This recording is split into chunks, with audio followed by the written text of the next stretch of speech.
friends, let us resume our discussion from the point where we left last time, that is transient performance specifications were under discussion. Recall, we have decided that a step response, maybe a unit step response, is good enough to specify the transient response of a standard second order system. I will see to it that I convince you the same specifications will hold good for higher order systems as well. So, the specifications specifically we had taken were the rise time, here is TR, this is your peak overshoot, we have named it as MP, and this is the time to peak, it is TP, and the fourth specification we had taken was the settling time. Let me say that this is the band, which normally I said is taken as 2% or 5%. If the response goes into this band and never comes out again, then the point at which it enters this particular band is called the settling time, because any value within this band is acceptable to you and you say practically the system has settled. For a standard second order system, we had taken up the transfer function Ys was equal to omega n squared s into s squared plus 2 zeta omega n s plus omega n squared. This is your response transform in which Rs is equal to 1 by s has been taken, and the inverse Laplace transform of this gives me Yt. This is equal to 1 minus e to the power of minus zeta omega n t over 1 minus zeta squared sine of omega dt plus theta, where theta is your damping angle which has been taken as equal to cos inverse zeta. Recall the relationships we have derived. TR is equal to pi minus cos inverse zeta divided by omega n 1 minus zeta squared is the rise time. Okay? Now, let me make a mention here, so a passing comment here as to how the rise time varies when zeta and omega n change. You find from this particular expression that rise time is a function of both zeta and omega n. You see that practically the effect of zeta on rise time is small. I can tell you this with the help of a simple sketch. Let us say on this particular axis I take zeta, and here let me take normalized rise time omega n tr. If I take this value, in that particular case the effect is, the curve is almost like this. Very rough curve I am giving you, so that you get an idea as to how the parameters zeta and omega n affect the rise time and hence the speed of response. Okay? MP we had taken, MP the peak overshoot is equal to e to the power of minus pi zeta over 1 minus zeta squared under the root. You find that this MP is a function of zeta only, the damping ratio. Okay? Now, and this is also very clear that the rise time is a measure of speed of response. You will like that the system should rise to the 100% value as quickly as possible, but in addition you will like that the peak overshoot may not be too high, because a peak overshoot, a high value of peak overshoot means it is dangerously close to the instability point. A little variation of parameters here and there may make your system unstable. So, what is normally expected is this, that a peak overshoot in the range of, let us say, 5% to 40% is considered acceptable. Well, 0% is perfectly all right, but as you will find that the 0% value is going to give you the higher rise time, that is the 0% value is going to take more time to rise to the desired value. So, the normal range of 5 to 40% is taken, and this range, as you can easily calculate, lies between zeta 0.4 to 0.7 practically. In this particular range, zeta is between 0.4 and 0.7. So, if you consider this range between 0.4 and 0.7, you find omega n tr is approximately constant. You see that the variation in omega n tr is very small. I need your attention at this particular, this is a very important point I am going to make as to how do we calculate the parameters zeta and omega n. Let me see if I have got a specific numerical value.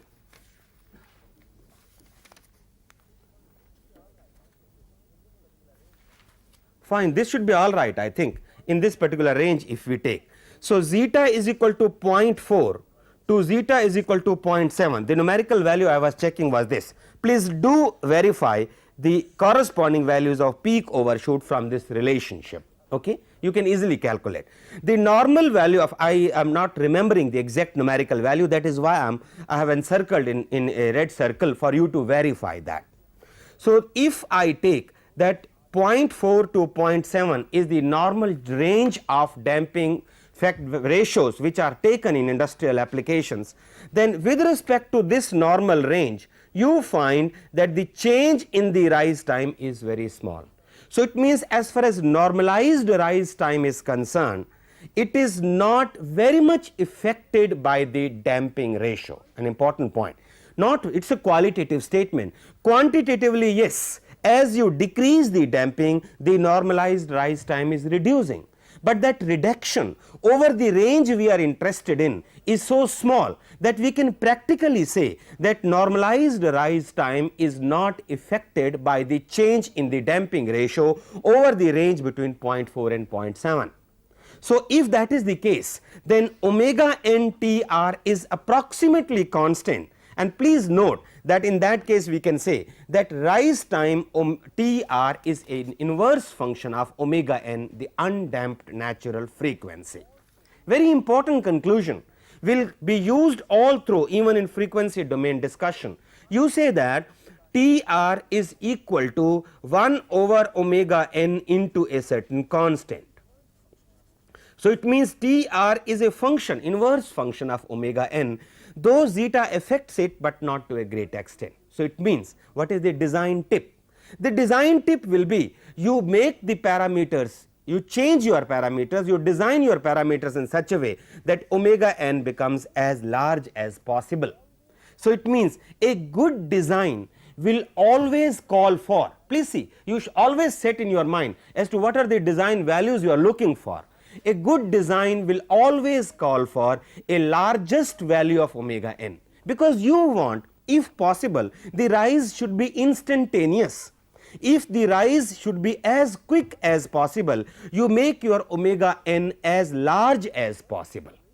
Okay? So, you see that if that were the situation, in that particular case probably we could have easily taken omega n is equal to infinity or close to infinity.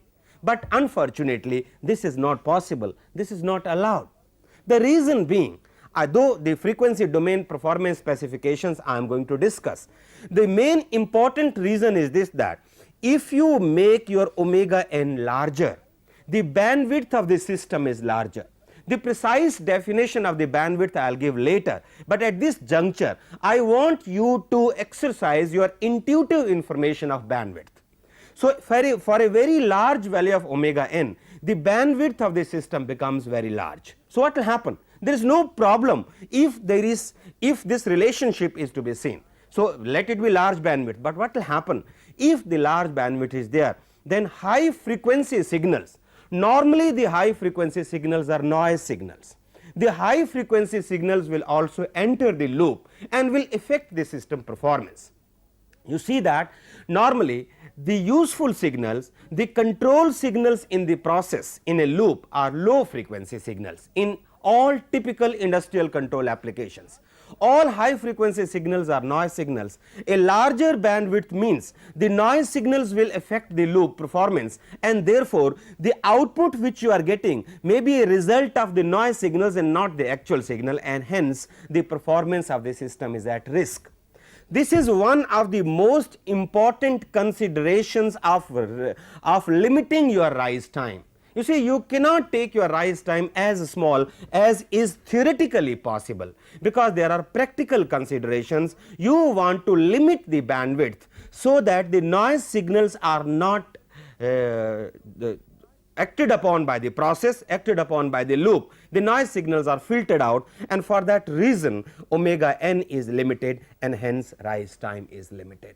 So, keep that general notion into your mind that the speed of response and the bandwidth in frequency domain have got one-to-one relationship. Since an infinite bandwidth is not allowed, so zero rise time is not allowed, and there has to be a suitable compromise, and that compromise will depend upon the specific hardware you are going to use. For example, if your sensor is very precise, if your sensor does not create high frequency noise signals, maybe a high bandwidth is allowed, maybe lower rise time can be attained. But if your sensor is of poor quality, in that particular case you will see to it that high bandwidth should not be allowed, and therefore there will be a corresponding limit on the rise time. Okay. So, in general, yes please. So does a high omega n also affect stability? High omega n affecting the stability. Let us see. You see that at this juncture we are taking up the second order system, and if you see the second order system response, second order system poles minus zeta omega n, these are the poles. So, high omega n is this particular part. So, the stability will be affected when you take up both zeta and omega n in such a way that these poles are close to j omega axis.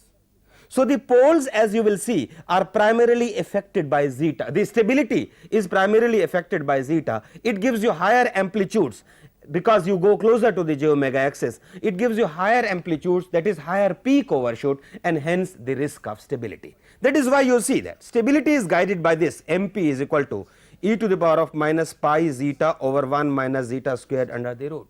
A 100% overshoot means your poles are on the j omega axis, and if you exceed the values, it means you are risking the stability.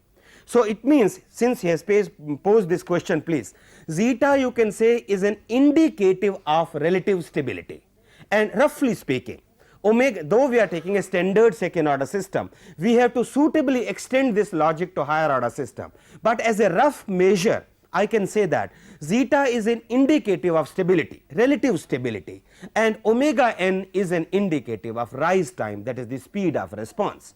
You will like that the omega n should be larger with limited by bandwidth considerations, and you will like that zeta should lie between 0.4 and 0.7 for stability considerations.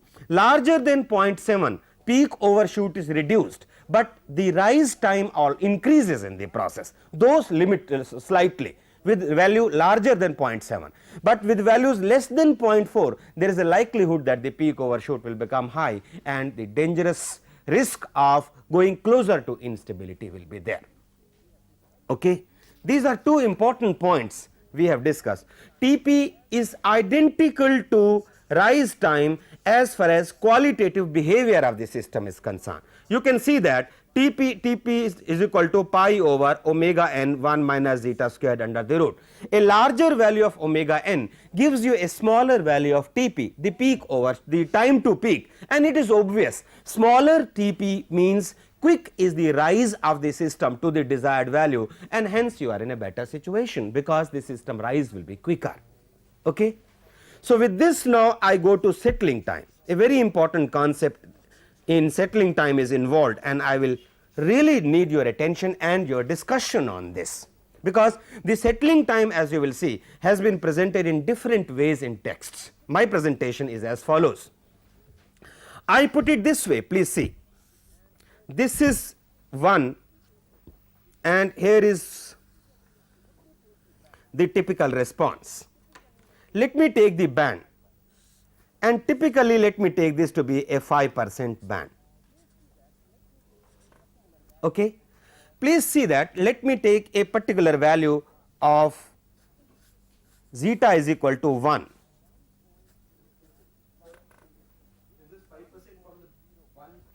That is, this is 1.05, 0.95, 5% with respect to the final desired value.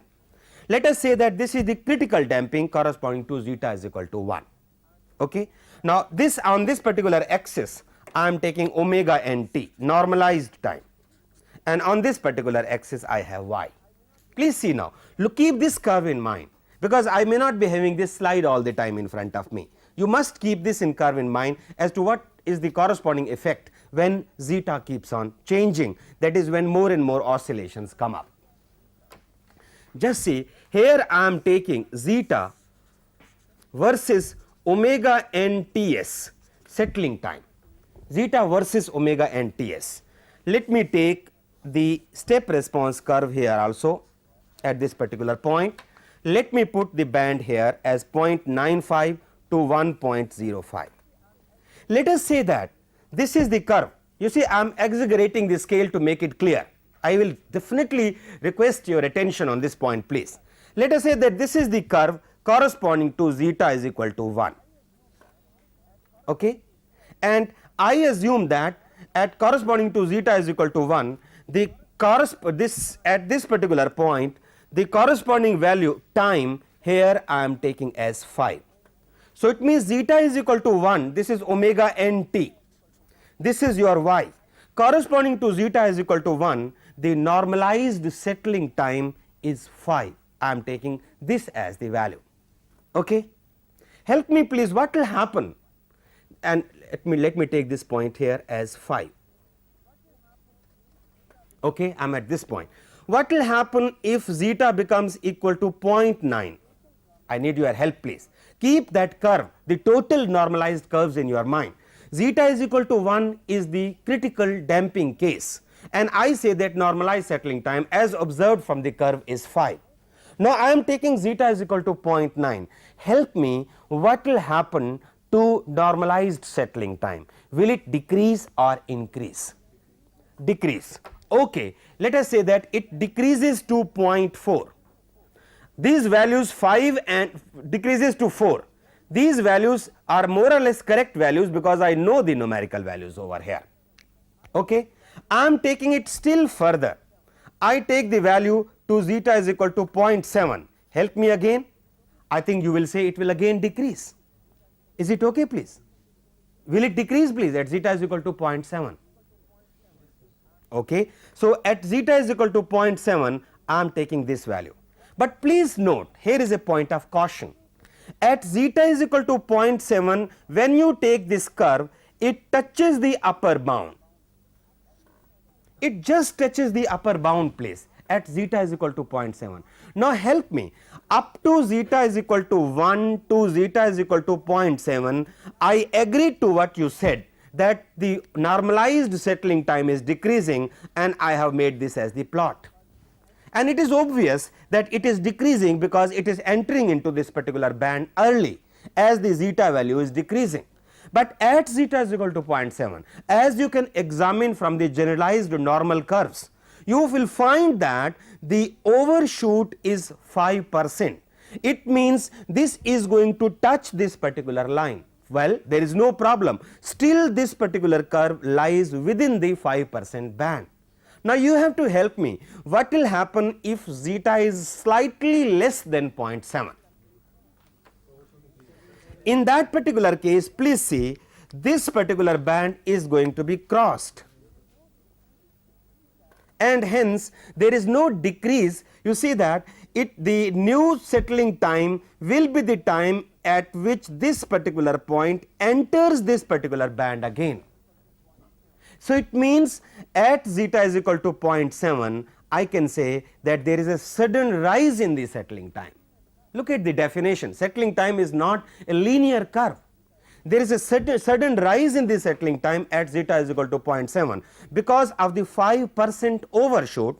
Now if there is a slight decrease in 0.7, it is going to cross the upper boundary, and therefore it will re-enter at this particular point. Let me say that it re-enters. Well, this, since the numerical value is known to me, I will redraw the curve which gives you roughly the same numerical value which comes from the normalized curves. This is your 5% band. This is zeta is equal to 0.1 case, zeta is equal to 1 case at 5 place, zeta is equal to 0.9 case at 4, zeta is equal to 0.7 case, it is at 3, zeta is equal to 0.7 case, it is at 3, but this 0.7 crosses this particular band at 4.4 please, just because I remember the value. This is obtained from the normalized curves. This can however be examined either by computer simulation or by looking at the normalized curve given in any standard reference. So, at 4.4 it is going to touch this particular point. So, it means for zeta less than 4.4 the settling time is going to be more than 4.4. Look at zeta less than 0.7, the settling time is going to be more than 4.4. So, look at this particular point, you are here at 4.4. Now, you see this you can examine very easily, this settling time is increasing now. This settling time is increasing as zeta is decreasing. Come on, check this particular point, 0.7 go to let us say 0.55. 0.55 it is going to cross here. So, naturally the time, the normalized settling time is more than the time corresponding to zeta is equal to 0.7. In case of any question really I like to answer it. If zeta is decreasing from the value 0.7, you have gone to 0.55, it crosses this particular point. So, now it crosses this 5% band at this particular point, and let me say that this point is 5.1. The scale is exaggerated, it has no meaning, 5 to 5.1 shown it like this, do not worry about this. This is at 5.1. Decrease your zeta further. If you decrease your zeta further, let me take zeta is equal to 0.43. In that case, it crosses this particular point at 5.2, but an interesting feature at 0.43 is this, that it has an undershoot which just touches the lower boundary at the value 7. At zeta is equal to 0.43, it enters this particular band at 5.2. So, it means if you see this particular curve, so it means up to zeta is equal to 0.43, I can easily go like this, it is an increase in the value of the normalized settling time. But at zeta is equal to 0.43, what you find is this, that suddenly there is a rise and the rise is to a value of 7, because this there is an undershoot over here of 5%. So, it means for any value of zeta slightly less than 0.43, the value of settling time is going to be more than 7. Extending this logic, you see that from this point onwards the curves are going to be like this. So, let me draw a neat curve now, and you find that the settling time equation, it is very difficult to capture it in terms of an analytical expression. Let me take this way, zeta is equal to 1, zeta is equal to 0, let me take it this point,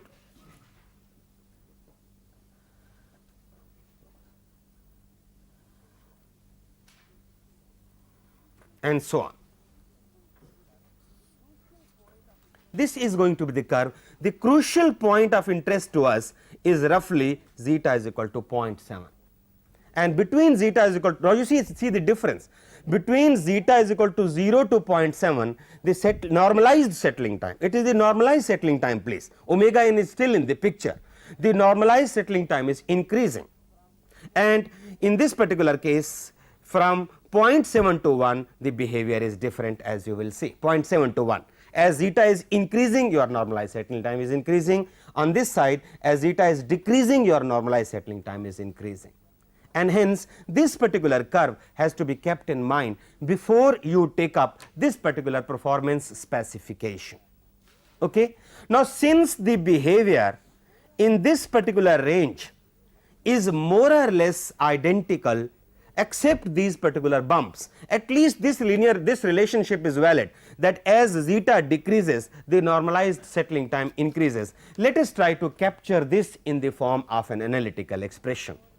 You see that your response is like this, these are your envelopes. Okay. Let me take the envelope and take a point at which it enters 0.95 or it enters 1.05.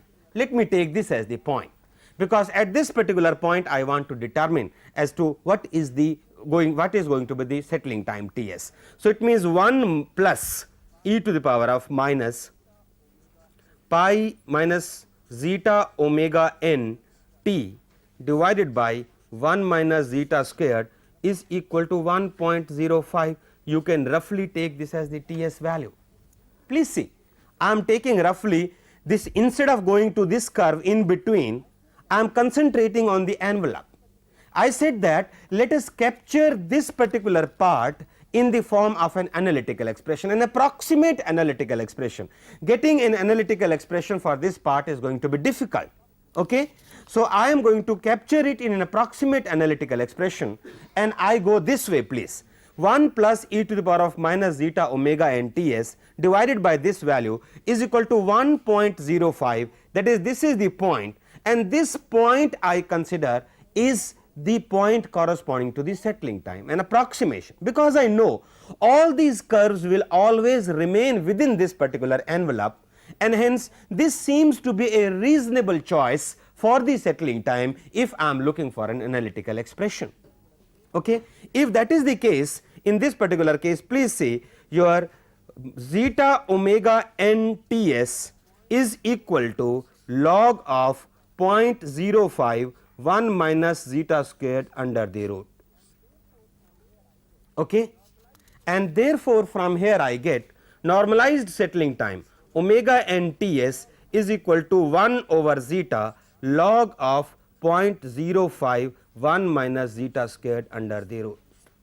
This is your normalized settling time, an analytical expression on the approximation of envelope guiding the dynamics of the system.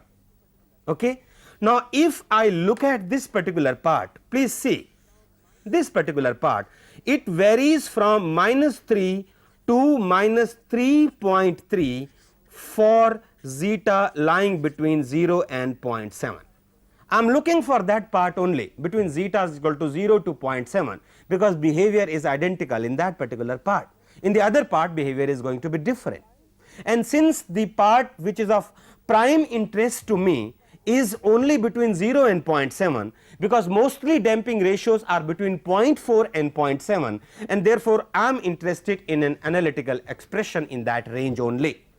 And you find that the analytical expression is like this: omega n Ts is equal to 1 over zeta log of this value. Keep this in mind that the variation is only between 3 to 3.3 over the entire range of zeta. So, it means Ts is equal to 1 over zeta omega n, and here it is log of 0.05 1 minus zeta squared under the root, where this value within the bracket changes only from 3 to 3.5 when zeta varies from 0 to 0.7. Okay? Now, before I make a general conclusion, I will say that let us take a 2% tolerance band, because this is more often used as a specification, 2% tolerance band. Now, I leave this as an exercise to you, but that exercise has to be done only through computer simulation, because otherwise this exercise is not that simple. That the minimum value of zeta at which this occurs is 0.76. Okay? From 1 to 0.76, the value of normalized settling time is decreasing, and from 0.76 to 0, the value of the normalized settling time is increasing for a 2% tolerance band. And therefore, for a 2% tolerance band, please see zeta omega n Ts becomes equal to minus 3 minus why minus 3 ln 0.02 1 minus zeta squared under the root. Please see, this is for 2% tolerance band identically, and if I take the range zeta 0 to 0.76, this value changes from minus 3.9 to about minus 4.34. This is the range from minus 3.9 to about minus 4.34 as zeta changes in the range from 0 to 0.76. I hope you are getting me. The minimum value occurs at 0.76, and therefore, I want to capture the relation from 0 to 0.76, the behavior of the settling time for this particular range, because in this particular range the zeta versus normalized settling time behavior is quite well known in a monotonic expression. The only thing is in between there are certain bumps. Okay? So, if I consider this, you will find that Ts in this particular case is minus 1 over zeta omega n log of 0.02 1 minus zeta square under the root, while the value within the brackets is between 3.9 to 4.34 for all the values of zeta lying between 0 and 0.76. Okay. At this point, please, any question, you see, any question, I can repeat this. This is a very important point, you see, because the settling time, this always remains a question as to how the settling time, how the zeta versus settling time curve comes. You see that it really is not a linear relationship. We are trying to capture it into a simple analytical expression only for a limited range of zeta. Fortunately, this range of zeta is of prime interest to us, and therefore we will be able to utilize this particular expression. Now, all the time using this expression is quite difficult. Can you give me any specific significance of this product zeta omega n? Yes, please, I want to get an answer from you. Any specific significance of the product zeta omega n? It is the time constant of the envelope curve. Please see, zeta omega n is the time constant of the envelope curve. Tau we have taken, it is not zeta, it is reciprocal of the time constant. Time constant tau is equal to 1 over zeta omega n. The envelope curve, you recall what is, I mean, the expression is before you, it is e to the power of minus zeta omega n t over 1 minus zeta squared under the root 1 plus. This is the envelope curve. So, naturally, the e to the power of minus t by tau in this form, if you visualize, your tau becomes equal to 1 over zeta omega n. Okay. This is the curve, this is 1, this is your envelope curve. Now, if you look at this expression, I hope you won't mind, after all it is a design cycle. You see that, please see, when we are taking this approximation in a design cycle, it is always valid to make the approximation, because after all your final confirmation of design is going to be by simulation. The approximation made is this, that for a 2% tolerance band, the settling time is approximately equal to 4 time constants of the envelope curve. I need your attention, please. Look at this particular range. This range is 3.9 to 4.34. Average value is not being taken, okay, because figure 4 will turn out to be easier in the design iterations. We are taking 4 into time constant of the envelope curve, and we are going to take up the settling time is equal to 4 into tau, or 4 divided by zeta into omega n for all values of zeta between zeta is equal to 0 to 0.76. Because after all, if the exact value does not turn out to be this value, it will be a small variation from this value, and this small variation will clearly show up in simulation.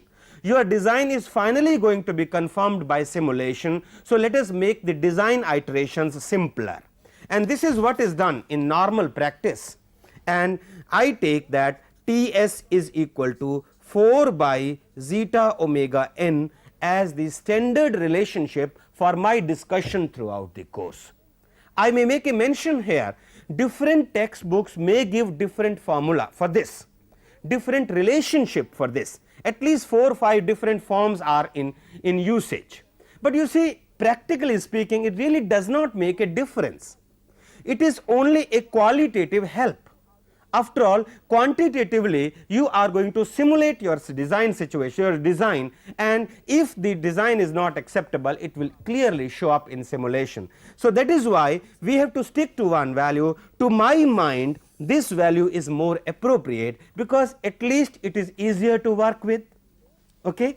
And therefore, I consider that the fourth formula now, Tr I have given to you, let me not repeat it here, Tp I have given to you, the peak time, the MP value has been given to you, and the settling time now is obtained as 4 over zeta omega n as the relationship for our design exercise for 2%. And now you see that, okay, since you have raised a point, look at the 5% tolerance band.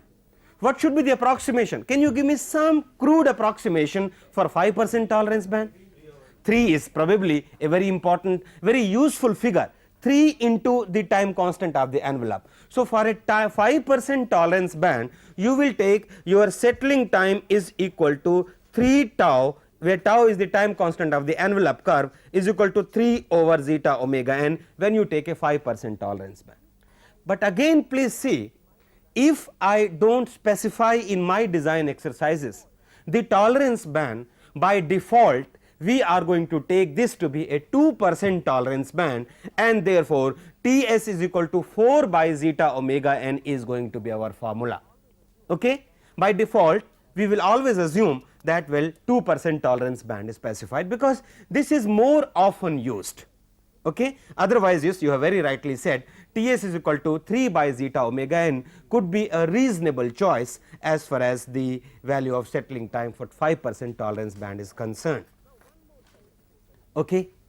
Now, one more specification is left, you see, before I conclude the discussion on second order system, and that specification is on steady state error.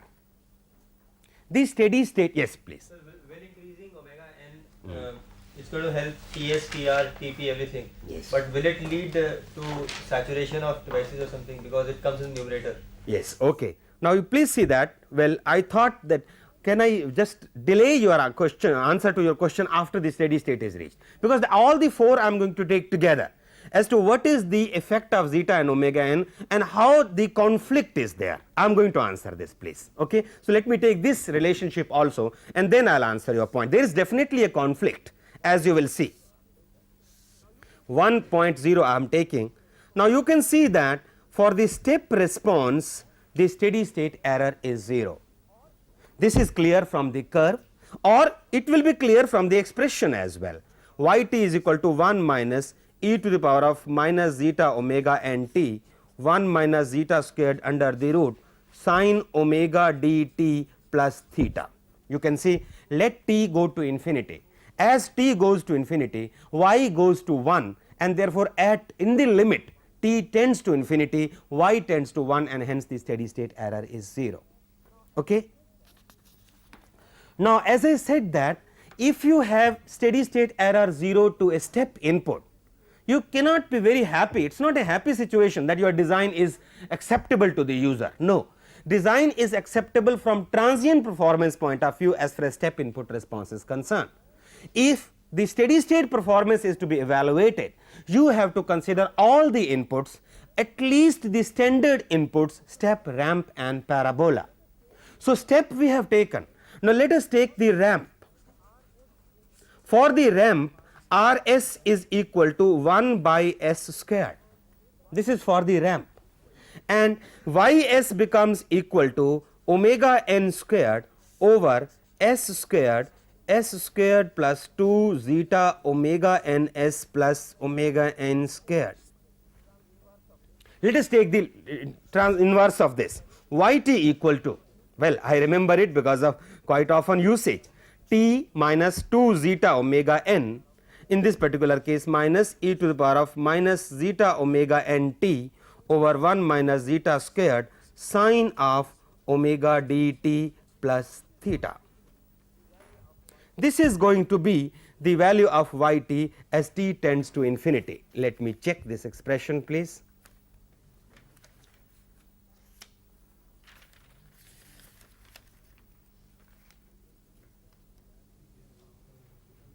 The value of, yes, please, well, this is the value of y t. Now, help me please, how will the system behave as far as the steady state behavior is concerned? Let us make a sketch of this. If I make a sketch of this response t versus y t, the input is R t is equal to t, R t is equal to t. Please see, let me make a total sketch. Once I have got the expression available with me, what is the harm in making the total sketch? The total sketch will turn out to be like this. You find, as far as transient is concerned, it is an oscillation. So, no new behavior. The oscillation was clear from the step response as well. So, it means as far as this transient response is concerned, the step input has not added to the information, and that is why normally we do not study the system, they study the transient response of the system to a step input. But look at the steady state behavior. What is the steady state value? Please see that as t tends to infinity, your y steady state is equal to t minus 2 zeta by omega n. Y steady state equal to t minus 2 zeta by omega n. So, it means this steady state value is going to follow RT is equal to t with an error of 2 zeta by omega n, and hence this I can say is the steady state error 2 zeta by omega n. You see, once the transient are over, this is the steady state response. If you plot the steady state response, this curve is going to be the steady state response, and it is going to follow the ramp input with an error of 2 zeta by omega n. So, therefore, I can say, or you can say E double S is equal to input R minus Y S S is equal to t minus t plus 2 zeta by omega n, and therefore, the steady state error is equal to 2 zeta by omega n. But once I have made a statement that we are not interested in the transient behavior, in that particular case there was really no necessity of taking the inverse transform of this, because we can definitely determine the steady state behavior using final value theorem. Okay? So, it means the steady state behavior of the systems will be investigated using final value theorem wherever applicable, and the total transient response need not be evaluated for any input other than the step input, please. Okay? Now, help me apply the final value theorem on this result, please. Omega n squared over S into S plus 2 zeta omega n is your GS plus minus, this is your R here, this is E and this is Y. What is ES by RS equal to? 1 over 1 plus GS. This we have used number of times. This expression is GS, please. This is ES by RS. You are interested in applying the final value theorem. So, ES is going to be RS divided by 1 plus GS. Help me please, or you independently do it and see that whether we get the same result 2 zeta by omega n or not. E double S is going to be equal to SRS over 1 plus GS limit S tends to 0. This is the final value theorem, limit S tends to 0 SES. Okay? I hope this is okay. ES. Now, you please keep this thing in mind while applying the final value theorem, do not make the error. Many times this error is made. The final value theorem is applicable if and only if SES has no poles on the imaginary axis or the right half plane, that is the function is analytic, that is necessary, otherwise the final value theorem is going to give you the wrong results, because the system is not stable in that particular case. ES function is not stable in that particular case. So, SES should not have poles on the imaginary axis or in the right half plane. This is the requirement for the final value theorem. So, in this particular case, for the specific case under consideration, what is ES equal to? ES equal to 1 over 1 plus GS, it is omega n over S into S plus 2 zeta omega n. Yes, come on, help me please. Quickly give me the value of ES. I do it, you also independently do it and verify that this is S squared plus 2 zeta omega n S plus omega n square. This is your ES expression. Okay, S into ES, that is right. So, now what is RS? RS in this particular case is 1 by S squared. So, this is not ES, I am sorry, that is why I was not getting the result. It is ES by RS. I have yet to multiply it by RS, please. It is ES by RS expression, please. Okay? Now, what is ES equal to now?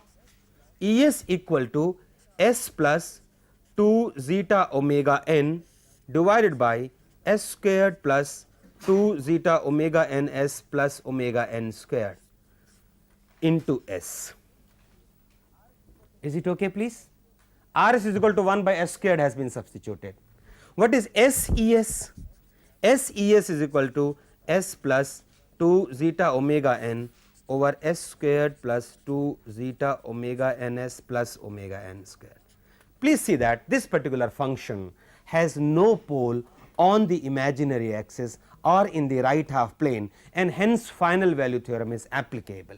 I want you to check this point at every point. In the case of SES, we are able to check this point and we are getting this particular result. What is the steady state error now? ESS equal to, are you getting the same result? I think yes.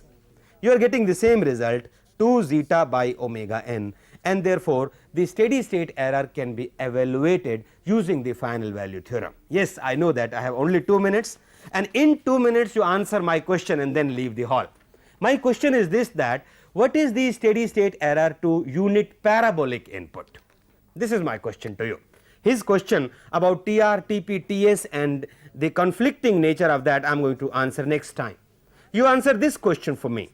RS is equal to 1 by S cube. It not defined. SES becomes equal to, yes, S plus 2 zeta omega n over S squared plus 2 zeta omega ns plus omega n squared into what, please? Into S.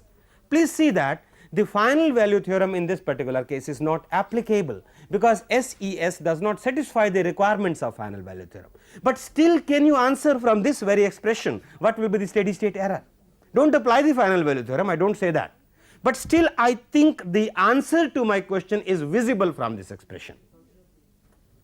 Look at ES. ES is equal to S plus 2 zeta omega n over S squared plus 2 zeta omega ns plus omega n squared. After all, you are going to invert this to get ET and then let t go to infinity. This is what you will do. Now please see that inverting this means getting the impulse response of this, is it not? Okay. Now if this has a double pole at the origin, in that particular case this function is an unstable function.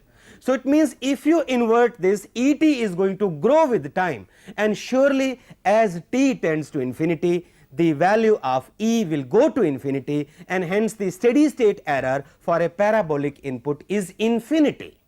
So you see that the simple standard second order system is not able to behave properly when you go to parabolic inputs. For a parabolic input, as you see from over here, the steady state error becomes infinity, but it really does not mean that our design is useless. It simply means that hopefully this particular system will be put to use wherever the inputs which are going to be applied to the system can be appropriately represented by steps and ramps only. The inputs will not be faster than the ramps. Okay. So if you really require the steady state error to parabolic input also to be a finite value, in that particular case the system in the present form is not acceptable to you. You will have to carry out a suitable design, and the design exercise we will do later. Thank you.